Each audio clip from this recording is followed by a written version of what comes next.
Hey everyone, and welcome back. In this video, we're going to be discussing one of the most feared tools in Photoshop, the pen tool. And even though users are terrified of this tool, it can be one of your best friends and one of the most useful tools if you learn how to use it properly. So I'm going to show you a few techniques of how the pen tool can be used and how it can benefit you in your projects. We're going to start off nice and simple by creating basic shapes using the pen tool. So like your other tools, you can find the pen tool on the left-hand side. Here's the pen tool right there. And up on the top on the options bar, you have a few choices as to how the pen tool is going to function. You can create either a shape or a path. We're going to stick with shape right now. And to the right, you can choose a fill or a stroke. Right now, we can set a fill. I'm going to set it at a pure white color. We're going to leave stroke alone right now, but we'll come back to that in a few minutes. Now, the nice thing is about the pen tool is you're creating a vector shape, which means it's completely editable. You can even go back and change the fill or add a stroke or change the stroke if you want to. You'll also be able to edit the actual shape, which I'll show you in a few minutes. So now that that's set, how do we create a shape using the pen tool? Well, it's very simple. The basic way of doing it is simply click on your document and move your mouse to the next location. So if I want to create some sort of a triangle, I can move my mouse right here, click, move my mouse over here, click, and then back to the beginning to create the shape. Now, one tip that might help you out, you'll notice that this bottom line is a little bit crooked. So let me do that shape one more time. I'm going to click here, click down here. Now, instead of guessing where that line's going to go, I can hold down my Shift key on the keyboard, and when I click, it's going to automatically create a perfectly horizontal line. And then I can click one more time to finish off that shape. And you'll notice that every time I use the pen tool, it creates a new shape in my layers panel because I have shape selected at the top on the options bar. Now, of course, just like many of the other tools in Photoshop, I can choose to create a new shape, add to a shape, or subtract from the shape by using this right here. This drop-down allows me to choose a new shape, combine shapes, to subtract, intersect, or exclude. So let's say I go to subtract right here, and I want to cut a hole in this shape. I can simply draw out a new shape,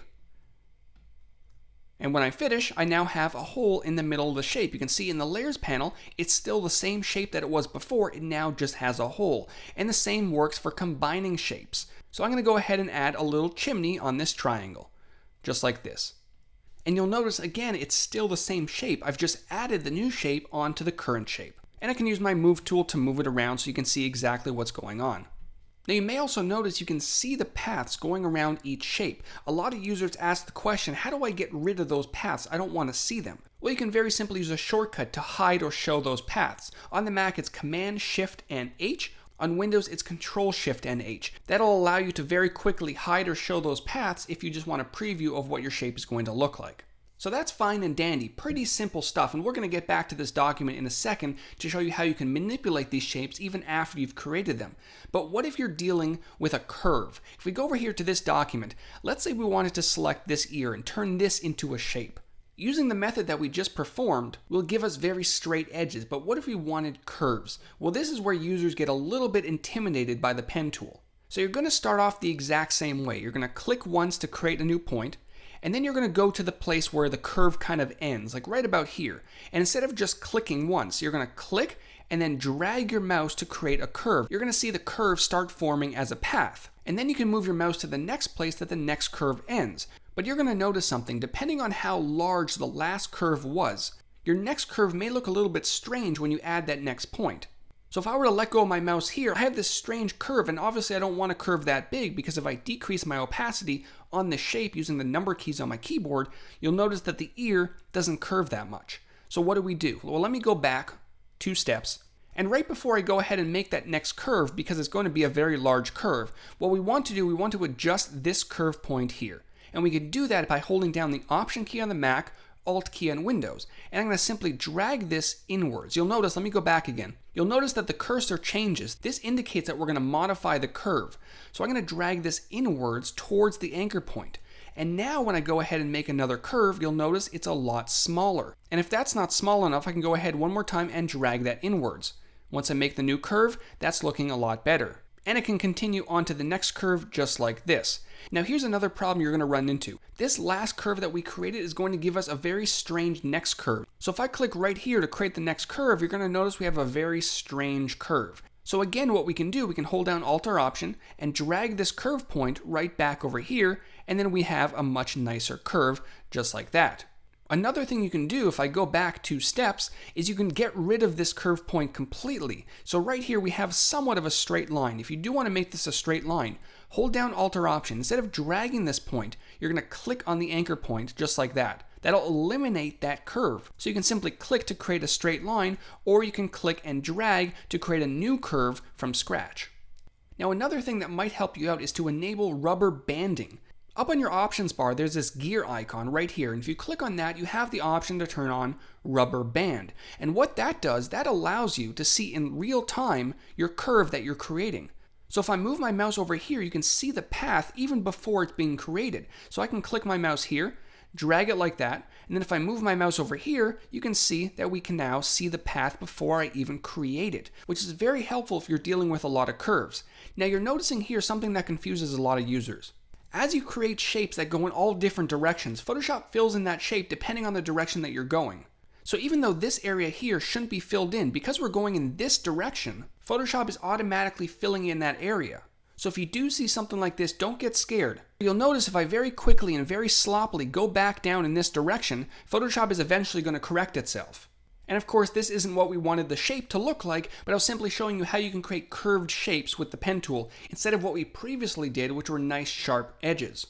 Now let's go back to that document for a second. This document here, this shape over here contains a few different shapes. It contains the original triangle that we created, it contains the cutout, and it contains this little chimney that we also added. So what if you want to modify this shape or individual shapes? Well, over to the left on your tools bar, just a little bit lower than the pen tool, you're going to find the path selection tool and the direct selection tool. The path selection tool is going to allow you to select the different shapes that make up the larger shape. So if I select the path selection tool, I can now click on the different shapes that are part of this layer. So I can select this shape here, and you'll see the anchor points surrounding this shape. And if I click on this shape here, which is the subtraction shape, you'll see the same thing. I can do the same thing for this little chimney over here. And that will allow you to actually grab this shape and move it wherever you please. So if I didn't like the position of this chimney, I can just place it right there. The same thing for the shape in the middle. So if I want to offset the subtraction, I can simply move it just like that. But the path selection tool does not allow you to adjust individual nodes. That's where the direct selection tool comes into play. You can also see to the right that the shortcut key is A. And if you want to switch between the two very quickly, hold down your Shift key on your keyboard and press the letter A to switch back and forth. So now with the direct selection tool active, I can simply click on the path that I want to adjust and move the nodes wherever I like, just like that. And again, Command or Control, Shift and H will temporarily hide or show that path. Now, as I mentioned earlier, because this is a vector shape, you can always go back and adjust the fill or add a stroke. So up at the top on your options bar with this shape selected, I can very easily change the fill to anything I like. So right here by default, we can set a single color. So I can go ahead and select red. And when I do that, we now have a red shape instead of white. And I can choose any color that I like, or I can open up the color picker to set my own custom color. So I'm going to go ahead and select orange and press OK. Now I have an orange shape. But you can also use a gradient or a texture. So I can select gradient right here, and I can add any gradient that I want. I can even adjust the colors by double clicking and selecting a new color if necessary. And all of these edits remain vector, which means you can enlarge or shrink these shapes, and the edges and gradient will never become distorted.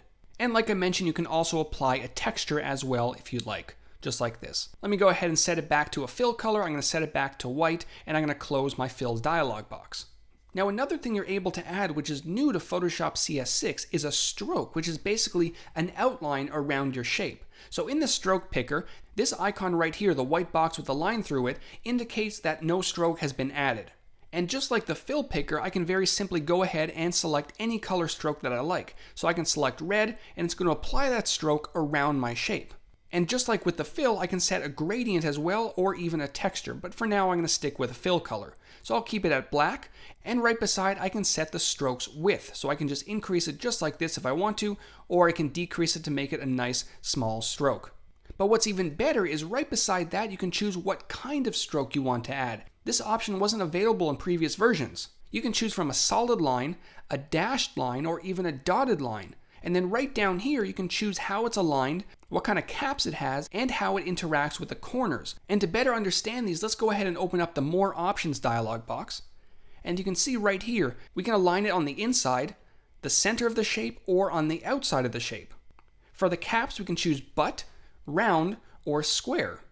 And you can adjust the corners, which you'll only see the effects on certain shapes. On this shape, these options probably won't affect the result too much. Now down below you can also set the properties for the dashed line. This first value controls how long each dash is. So right now it's set to 4. If I increase it, let's say to 7, the dashes are going to be much longer. And then to the right, I can control the gap's length. So right now it's set to 2, which is a pretty small gap. If I increase it to, let's say, 5, there's a much larger gap in between each stroke.